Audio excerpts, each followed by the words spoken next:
Hey everyone! Welcome back to another out-of-this-world story from Breakup Cheater. 1 minute, you're living your life, thinking you know the person you married. You trust them, love them, and believe in the promises you made to each other. The next, you're knee-deep in reality, staring at the undeniable truth. You've been living a lie. The person you trusted most has been deceiving you. Sometimes, the best revenge isn't an explosive confrontation. It's silence, cold, calculated, devastating. And if you haven't seen the first part of this saga, the link is in the description. This is update 3. The legal complication and the private investigator. I, 30M, discovered that my wife Emily, 28F, has been cheating on me. But she doesn't know that I know. At first I tried to gather evidence. I recorded conversations between Emily and her best friend Bev, and between Emily and the man she was cheating with, John. But as it turns out, in my state, one-sided recordings are illegal unless I'm directly part of the conversation. That meant I had broken the law. Fortunately, since I only sent those recordings to my attorney, and our communication is protected under attorney-client privilege, I wasn't in trouble. But I had to delete them. The good news. The emails I had downloaded were still admissible evidence. On my lawyer's advice, I hired a private investigator, PI. Initially, I thought he would follow Emily, but after hearing the full details of my situation, he decided to tail John instead. That didn't make sense to me at first, but he explained his reasoning.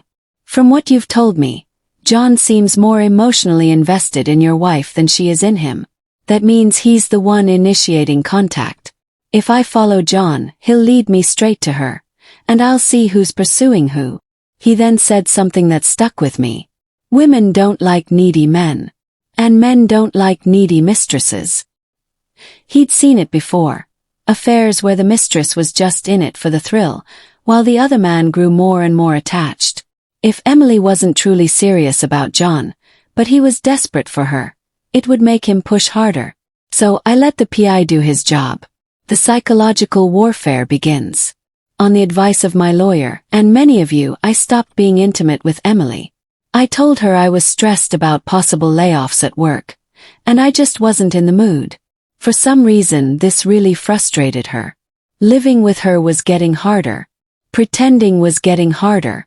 But I kept playing my role. John apparently was getting the same cold treatment. Maybe even worse. But at least I was still getting those empty, I love yous from Emily. You know, the ones that used to mean the world to me. Now, they were just words bouncing off my eardrums from a mouth that had betrayed me. And that made me so damn angry. I wanted to love her again. I wanted to believe in what we had. But I couldn't. My therapist called it ambivalence. Called it hell. Valentine's Day. The breaking point. On Valentine's Day, the PI followed John. John had left a gift for Emily at her salon. A dozen red roses and a set of very expensive lingerie. Classic move. But Emily's reaction. The PI said she walked into work, saw the gift sitting there, and immediately dumped everything in the shared dumpster outside. She didn't even open it. She was furious. That's when she left work early and met up with John in a far corner of a hotel parking lot. The conversation was intense. She was shaking her head a lot, looking pissed off. The PI said John was clearly trying to convince her of something, probably to come inside the hotel with him. He was touching her arm, leaning in. Nothing overly sexual but still intimate. And that was enough. Body language, proximity, behavior. It was enough proof for a judge in an adultery case. That same day I got a weird phone call from Emily. She said, "I love you." But her voice was off, forced. I knew exactly what was happening. She was checking in on me, trying to gauge my mood, trying to reassure herself that her real life, the one where I was still in it, was intact. That was the moment I knew. She didn't love John. She just loved having him chase her. And that, in a way, was even worse. The plan. Ghosting her into oblivion. My attorney had everything ready. We were going to serve Emily publicly at her salon.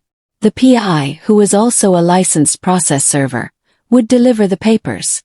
Then we would subpoena John's credit card statements. Then I would tell Bev's husband about her complicity in this affair. Then I would email Emily's dad, her sister, John's wife, and a few mutual friends. And then I would disappear. Packed up my things. 2 large suitcases. My work laptop. My personal belongings. I even took down the hidden cameras in our bedroom and bathroom. The ones in the common areas. They stayed. My dad owned the house, so legally they could remain. The note I planned to leave was simple. A wedding ring.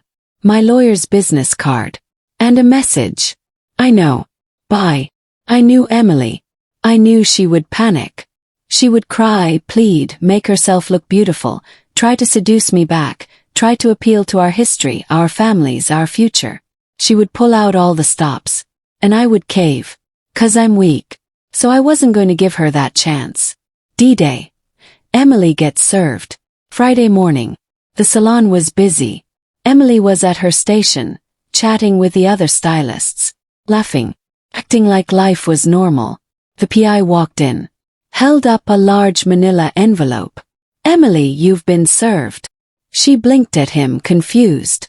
He repeated himself. These are legal documents regarding a divorce case filed against you. You should review them and contact an attorney. He tried to hand them to her. He just stared. So he dropped the envelope at her feet. The papers made a loud slap as they hit the floor. You've been served, he said again. Then with a smile. Have a nice day. And he walked out. As he left, Emily started hyperventilating. What is this?